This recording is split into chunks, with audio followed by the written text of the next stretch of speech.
दिल्ली के रहने वाले रमेश जी को ऐप्स के द्वारा सब्जी बेचने के बारे में आइडिया आया।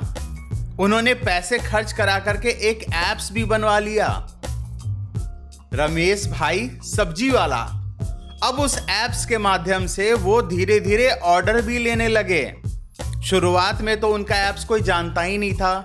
वो आसपास घूम करके सबको अपने ऐप्स के बारे में बताते थे और बताते थे कि आज का जो सब्जी का रेट है ना उसमें डाला हुआ है और आपको जो भी क्वांटिटी चाहिए, जो भी सब्जी चाहिए आप उसमें डाल दीजिए, हम आकर के आपको पहुंचा देंगे और पैसे आप वहीं दे दीजिएगा। ऐसे में उनका धंधा थोड़ा चलने लगा, काफी अच्छा सेल हो गया। लेकिन कुछ दिनों के बाद समस्याएं शुरू होने लगी। समस्या हुआ क्या? उन्होंने जो ये ऐप के माध्यम से सब्जी बेचना शुरू किया था वो लॉकडाउन में शुरू किया था। अब लॉकडाउन में तो भाई सभी लोग घर में बंद थे, सभी को चाहिए था भाई कि घर में कोई आकर के सामान दे दे, मुझे तो बाहर जाना नहीं है। ऐसे में उनका धंधा तो चल पड़ा था, लेकिन वही 5-6 महीना, बस 5-6 महीना बाद उनका धंधा बैठने लगा। तो दोस्तों रमेश यादव जी का धंधा बैठा क्यों? आखिर क्यों उनका ऐप्स फेल हो गया? सबसे पहला कारण था कि उनका टाइम पर डिलीवरी अब नहीं होता था। लोग सब्जियों की क्वालिटी को लेकर खुश नहीं थे। ऐप्स बार बार क्रैश कर जाता था। ग्राहक पेमेंट ऑनलाइन नहीं करना चाहते थे। रोज नुकसान हो रहा था। एक महीने में 18,000 रुपए का लगभग घाटा हो गया। अगले महीने वही 25,000 बढ़ गया। तीसरे महीने वो 30 से 35,000 का घाटा हो गया। उनका कई लोग तो सब्जी लेकर के पेमेंट नहीं कहते थे कि आपका सब्जी की क्वालिटी तो है ही नहीं ठीक, आप जो सब्जी ला रहे हो वो तो एकदम बासी तवासी सब्जी है और मार्केट में मिल रहा है 40 रुपए में, आप ले रहे हो 60 रुपया। ऐसे में तो भाई रमेश यादव जी बहुत परेशान हो गए और उनका धंधा अब डूब ही गया समझो। लेकिन रमेश जी ने बिल्कुल हार नहीं मानी।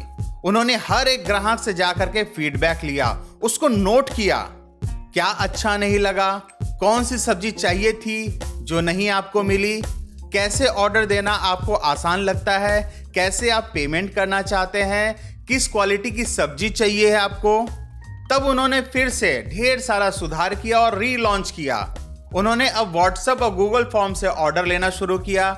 हर सुबह मंडी से पहले तय ऑर्डर के हिसाब से सब्जी वो लेकर के आते थे, क्योंकि ऑर्डर एक दिन पहले देना होता था। एक दिन पहले जब आप ऑर्डर दीजिएगा उसके बाद वो अगले दिन वेजिटेबल्स खरीद करके आपके यहाँ पहुँचाते थे।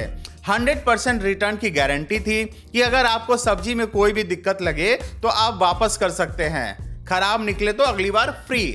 एक छोटा सा स्टॉक रूम बना लिया जहाँ पे एसी लगा लिया जिसमें कि सब्जी जल्दी खराब नहीं हो, ज़्यादा टाइम तक बची रहे। महंगे सब्जियों के लिए एक डीप फ्रीजर ले लिया। गली मोहल्ले में ब्रॉडकास्ट ग्रुप बनाकर पक्का कस्टमर बेस तैयार किया।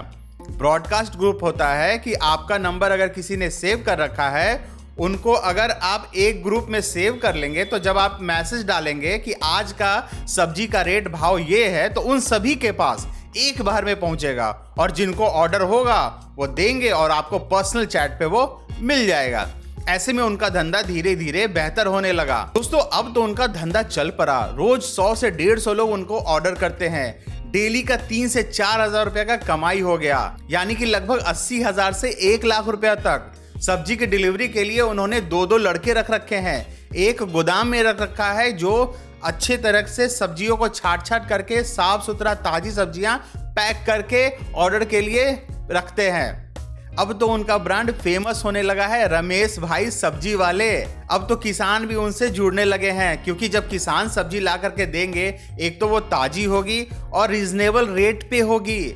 ऐसे में कस्टमर को बहुत ज्यादा फायदा मिलने लगा। तो दोस्तों आज के इस फेल हुए बिजनेस आइडिया को सफलता की तरफ ले जाने की कहानी से आप क्या सीखें? जो भी सीखे आप कमेंट्स करके मुझे जरूर बताइएगा।